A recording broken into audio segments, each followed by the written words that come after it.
influencing popular culture, politics, and everything in between. The local station takes you ringside as we discuss the crazy world that is professional wrestling. This is Going Ringside with The Local Station. Hello there. Thank you for joining us on Going Ringside. I'm Scott Johnson. Glad you could be with us for another show.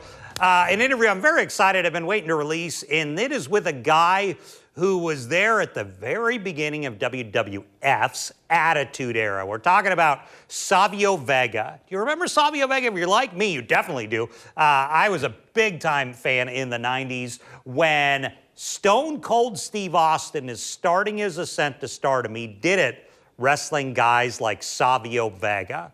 Savio Vega involved in the Nation of Domination. He made his own faction with Los Boricuas, and he was a guy who I hear from a lot of those mega stars who were there as WWF was coming out of the new generation era with Crush and Shawn Michaels and Bret Hart, and then Shawn Michaels and Bret Hart continued into the Attitude Era with Stone Cold Steve Austin and the Nation of Domination. So Savio was right in the middle of it, a great worker. He could do incredible things in the ring, and he is hugely still popular today, particularly in Puerto Rico.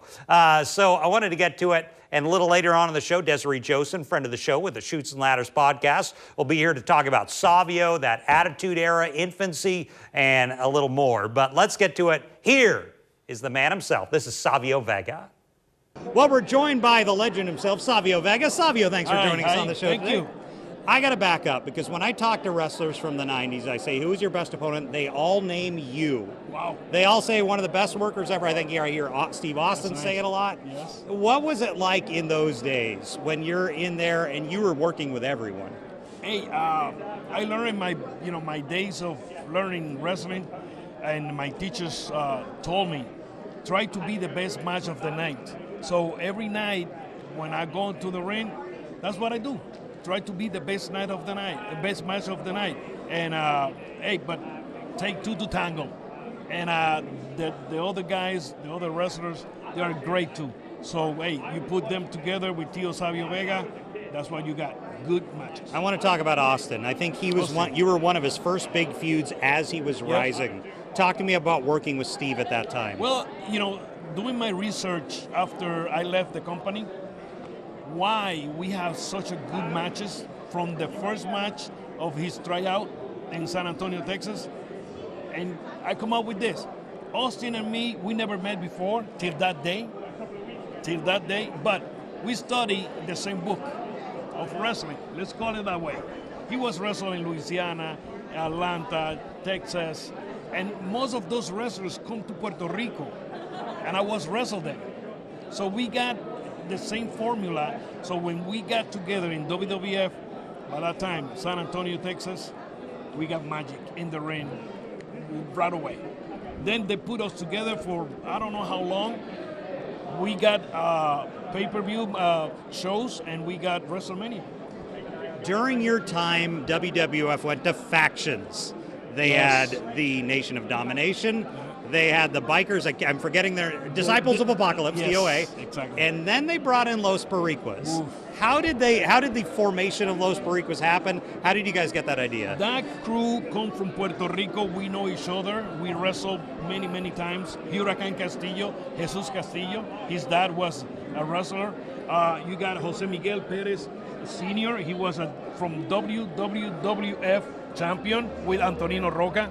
His son Miguel Perez, and you got Jose Estrada, which his dad wrestled in WWF. Also, the only one second generation was me.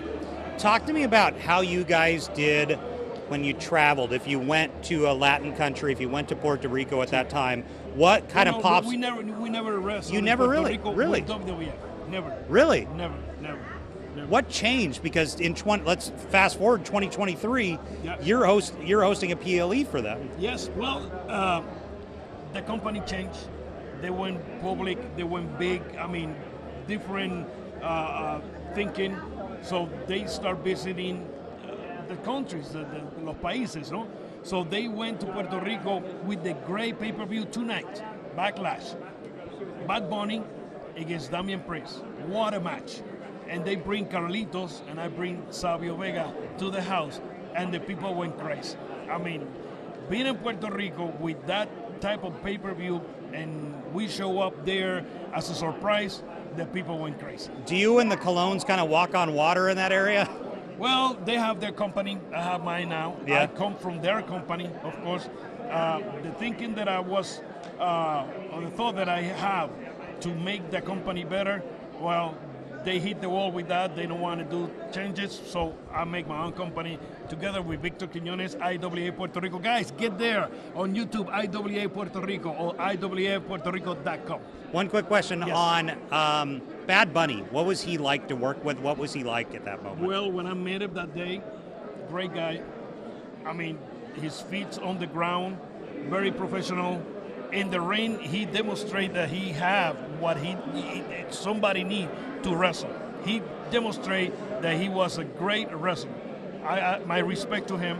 I talked to him right there because sometimes you got guys, artists or whoever, want to jump in the ring and they make the ridiculous. That day, I have to give it to Bad Bunny. He made wrestling good. Savio Vega, it has been a pleasure. Thank you so much for joining us on the show today. Oh, and I can leave with this. Yes. And reporting for Channel 4, WJXT, this is Tío Savio Vega, y las cosas se hacen a mi manera o para la calle. I think you've just found a second career with us. Oh, let's do it.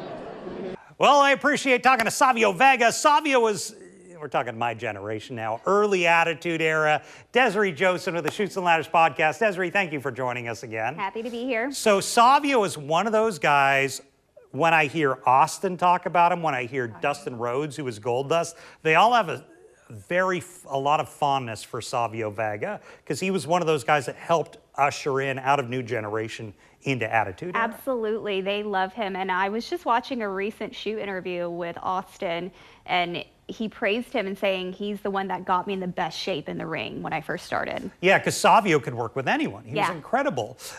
So that early Attitude Era is interesting because I don't think the world quite understood what was going to happen with Steve Austin. No, none of us We did. were all just kind of watching it in real time, like, what is this that is happening to him? No, especially when he cut that promo after King of the Ring, and that blew up. Yeah, it blew up. And then, and I've listened to a lot of podcasts with like Bruce Pritchard and stuff on that very subject. Yep. And after King of the Ring, they didn't even quite understand what they had yet. And then they start seeing these Austin 316 shirts just start popping up more and more. And I'm actually watching that right now on Netflix, that whole segue. And you see it, there's a few Austin 316 shirts, and then it blows up. It's everywhere. Who would have thought something so simple? And it was just from someone whispering about what Jake the Snake said about him, and that was it. Do you think, I've always wondered this, the Hulk Hogan over at WCW, Nash Hall, all those people, when do you think they realized, something's happening at the competition? It was as soon as they heard that glass shatter and they heard that pop, they knew that they had competition. Because at the time, WCW was winning. Yeah, they were. I mean, they had Hulk Hogan. Yeah. There was nothing better than the NWO. And there was nothing cooler than the NWO, and then here comes DX, and then Stone Cold. And Stone Cold was just insane. Yeah. And it's interesting that I think Savio is one of those ones that's forgotten about. Yeah.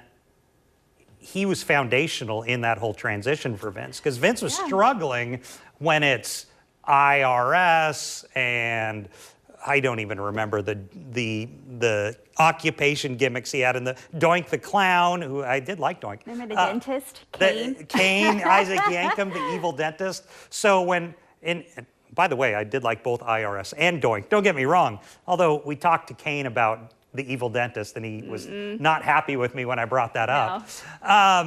But Savio was there to help with that transition, as was Ron Simmons, as was Triple H, and Shawn and Brett were kind of there. But do you think that some of those early Attitude Era guys, after Austin started to shine, kind of forgotten about? I think so. They just got into the shadow. And that's the thing, is Savio was part of at Nation of Domination, which was huge. And then Los Boricuas. Yes. He had his own faction. And so everyone loved him, but he just felt flat. And I remembered this. I brought up Dustin Rhodes. So Dustin Rhodes was on Twitter once, and I don't remember exactly how it went, but he was talking about greatest factions of all time.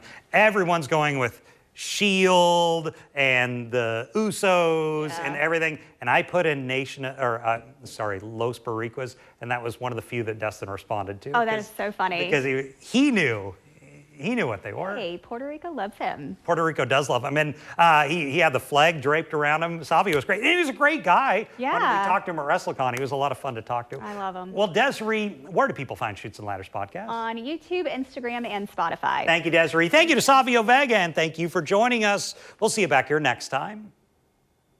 This has been Going Ringside with The Local Station, brought to you every Wednesday on your favorite podcast player, on News4 Jax Plus, as well as the News4 Jax YouTube channel.